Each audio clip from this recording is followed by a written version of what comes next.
Olha, existe uma batalha invisível acontecendo agora mesmo, dentro de nós.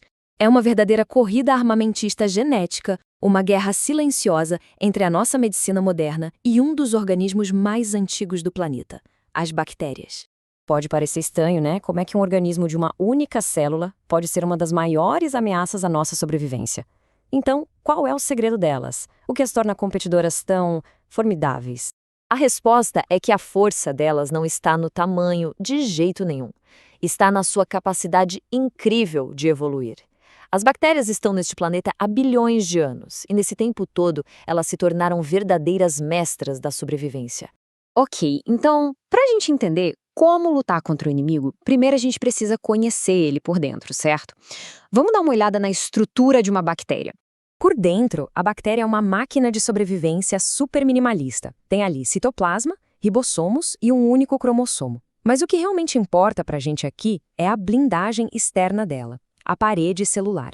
E essa armadura pode ter uma camada bem espessa ou uma estrutura mais complexa, e essa diferença é fundamental para definir como a gente pode atacar. Pensa nessa parede celular como a armadura da bactéria. É ela que protege e mantém a estrutura. E é justamente por ser tão vital para a sobrevivência dela que essa armadura se tornou o alvo principal das nossas armas, os antibióticos. Mas a verdadeira força da bactéria não está só na armadura, não. Está na estratégia de guerra dela, se multiplicar numa velocidade que é sinceramente assustadora. E a estratégia é simples, mas, olha, é brutalmente eficaz. Fissão binária. Uma única célula replica seu DNA e, pronto, se divide em duas. Cada nova célula é um clone perfeito da original. Simples, direto e incrivelmente rápido. Mas quão rápida a gente está falando? Em condições ideais, uma bactéria como a E. coli pode se dividir a cada 20 minutos. 20 minutos! Isso quer dizer que em menos de 8 horas, uma única célula pode se transformar em milhões. É um exército crescendo exponencialmente. Diante dessa capacidade absurda de multiplicação, a humanidade teve que desenvolver o próprio arsenal. E aqui entra o nosso contra-ataque, os antibióticos. A nossa estratégia foi atacar a bactéria por todos os lados. Não usamos uma arma só, mas um arsenal bem diverso. Alguns antibióticos, como a penicilina, vão lá e destroem a parede celular. Outros sabotam a replicação do DNA ou bloqueiam a produção de proteínas. É um ataque coordenado, mirando nos sistemas mais vitais da célula. E cada classe de antibiótico tem uma precisão quase cirúrgica. Os beta-lactâmicos, por exemplo, são bactericidas. Eles matam as bactérias ao demolir a parede celular delas. Já as tetraciclinas são bacteriostáticas. Elas não matam diretamente, mas impedem que as bactérias se multipliquem. Cada arva tem um alvo e um efeito bem específico. Por décadas, parecia que a gente estava vencendo essa guerra. Mas nós subestimamos nosso oponente. As bactérias, como mestras da evolução que são, desenvolveram seu próprio contra-ataque, um verdadeiro plano de fuga genético. E a resposta bacteriana foi simplesmente genial. Para cada uma das nossas táticas de ataque, elas desenvolveram um mecanismo de defesa igualmente sofisticado. Elas aprenderam a revidar. E as táticas de defesa são incrivelmente engenhosas.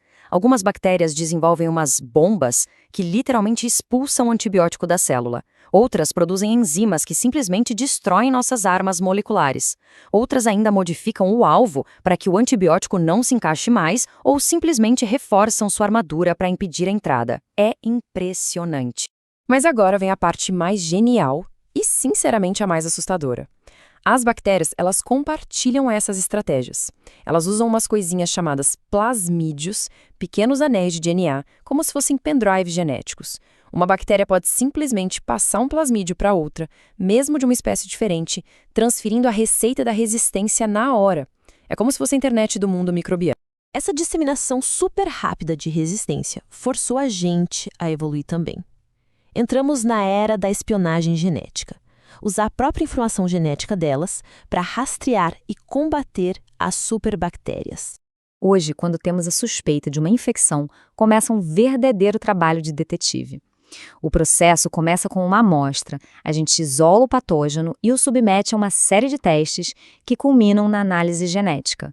O objetivo é claro, identificar o inimigo e descobrir o manual de instruções dele. Uma das nossas principais ferramentas de espionagem é o PCR. Pensa nele como uma fotocopiadora genética. Ele pega um único fragmento de DNA bacteriano e o amplifica milhões de vezes até que a gente tenha o suficiente para ler e analisar. Essencialmente, o processo todo funciona aquecendo e resfriando o DNA em ciclos. A cada ciclo, a quantidade de DNA dobra. Se a gente faz isso mais 30 vezes, a partir de uma única molécula, a gente consegue obter bilhões de cópias idênticas. Mas a nossa ferramenta de espionagem definitiva, a mais poderosa de todas, é o sequenciamento do genoma completo. Em vez de só procurar uma página, agora a gente consegue ler o livro de instruções genéticas inteiro da bactéria. Isso revela a sua identidade, suas fraquezas e, o mais importante, todos os seus mecanismos de defesa. E tudo isso nos leva à questão final. Estamos em uma corrida armamentista que parece não ter fim. Nós desenvolvemos novas armas e as bactérias desenvolvem novas defesas. Com a tecnologia genética avançando dos dois lados, a pergunta que fica é: qual será o próximo movimento decisivo nesta guerra silenciosa que vai definir o futuro da medicina?